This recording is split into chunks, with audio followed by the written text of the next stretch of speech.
Maybe we could converse for a moment here.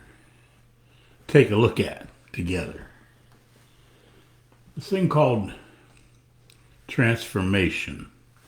It's not a conversation much spoken of, or a word used very often, at least. Krishnamurti used it a few times.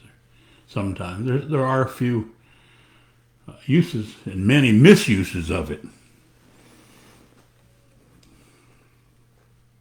Because transformation is the birth of a new human being. It means the ending of our present consciousness internally. I have a pet phrase for it, if you will, called self-transformation. Self-transformation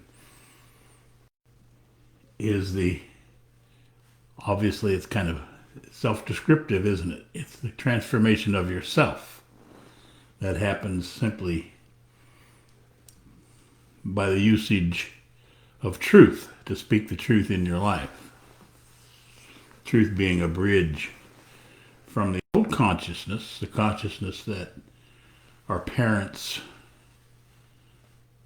gifted us, if gifted is the word, the consciousness that they insisted that we accept, the language that they insisted that we accept. It has its base in pure violence. Hey, Jerry Rico, hello. The new consciousness I speak of has no violence at its core. There's a void there. So, what really actually in today's world, because we've been lost in violent activities, violent consciousness for thousands of years, it needs to go like this. Of course, if we're born, then we need to live for, I don't know, for some people not very long. For me it was about 6 months. Long enough to learn that this is a world of violence. It's a world of, well, to make a long story short, forever we have been going from war to war. And that is the stamp, if you will, on a consciousness that has its core in violence. So we need to live, I guess the average age is 30 to 50 years of age. Long enough to have been shit on, pissed on, kicked on, knocked around, kicked up, beaten up, broken up with, so that we go through all of the feelings that we ourself added to ourself. Then there needs to be a transformation, so that the effect of the transformation has time to take, meaning so that we have time to have conversation with those who still are bound by, stuck in, captured, trained and conditioned to be violent. In the world of violence, no matter the action that you take, the result will be war. The result will be fight, anger, jealousy. If you learn to take really good advantage of living in an insane world, then you'll become successful at it. You will. Let's take a look. What would your phrase be for a person who is successful in an insane world? I wonder what goes through your mind. I wonder what answer you would have. because it rocks our boat, if you will. It shows that the Bateses and or is it Bates? I don't know. Gates, Bill Gates, I guess it is Gates. And anyway, the billionaires, the multi-billionaires, it shows that they are the greatest level, or live at the greatest or highest level of insanity. So is it possible then for each of us, this is the key, by the way, it's a very difficult thing perhaps for you to do because you perhaps think you're successful. If you're making money, if you're making your bills, if you're paying for your house and you have a car and you're able to find your way through this world of insanity, then you might be patting yourself on the back, how good a job you're doing, how well you're doing. In fact, the greater level of success that you have in this insanity, the higher level of insanity you are experiencing. I understand that this whole conversation is it's silly because it's not going to be listened to. You really need to fail at this world, everything in it, in order to completely see what it is that I'm saying. To fail completely at living in an insane world is to be sane. Strange, isn't it? So what can happen, I suggest, is we at least see that our world is insane. We go from war to war. We elect people who tell us that they grab women between the legs. We fight. We argue. We do the dumbest. This might be the dumbest thing we do. We say that we love our children. And stupidity enters. And we prepare our children for the world. Now, if you can't see the absolute insanity of that, then I question your ability to see. If we loved our children at all, or ourselves as a matter of fact, we would prepare the world, the planet, for the children, for ourselves, for us, ourselves, or us. You see? There wouldn't be guns to mow down the children at school. They're studying algebra. 2 and 2 is, what is it, 5, I think, or 6, something like that. And guy walks in. He's a Second Amendment guy, a Republican person that says we got to have guns, but he's mad at somebody, so he walks in and he mows down 24 or so children while they're studying. And what happens? Well, we increase gun sales. Everybody screams and hollers. It wasn't the guns. It wasn't the guns. It was the. So you see, the absolute truth is, well, there's no such thing as absolute truth because every truth has to have a lie in it, and every lie has to have a truth in it. So the truth is, we don't love ourselves. We do not love our children. And as a matter of fact, there's no love on planet Earth. None. There's no love on planet Earth. There cannot be love where there is violence. Two things cannot occupy the same space at the same time. And this planet, this consciousness, you, us, are violent. Violence personified. Violence at our core. Unless we can experience for ourselves transformation. You get that little self-transformation, because it is self-transformation, and it is the experience of transformation. The experience of transformation is the death of the old consciousness. However, it's no small deal that I'm speaking of here, because I'm speaking about the death of a consciousness that has been here, has been ruling this planet for thousands of years. And all of it needs to die in order for the new to appear. The new needs a clean space, a nice clean space, in order to manifest. First, it needs a clear space within your mind, you.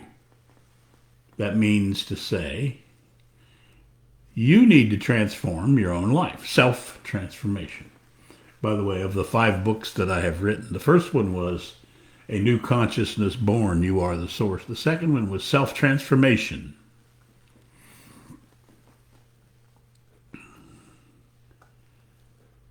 And the second one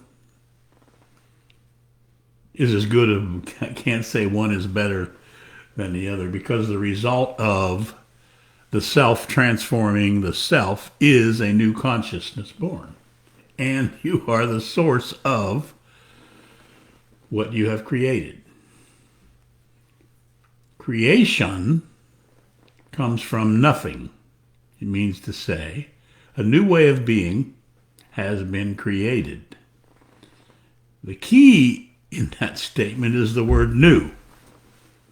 New, as I use it, and as it actually needs to be used, means never having been before, not having been before. A consciousness that has not been before. That would be a consciousness that doesn't rape women, a consciousness that doesn't go to war, a consciousness that doesn't hate. Well, there's no such thing as hate. That's the opposite of love, and there's no such thing as love, so that neither side can be here. No such thing as, there's the ending of, if you will, greed and jealousy and having to be right. And probably the granddaddy of all of these feelings that we add to ourself after we're born is control, to control any and all things around us. Everybody seems to need to control things, and they do it by always being right. You never being wrong. But I'm getting a little bit off of the conversation about transformation. The possibility for each of us to self-transform, to experience self-transformation, needs one huge ingredient, one element. And it's an unknown element. It's something that you really haven't discovered yet.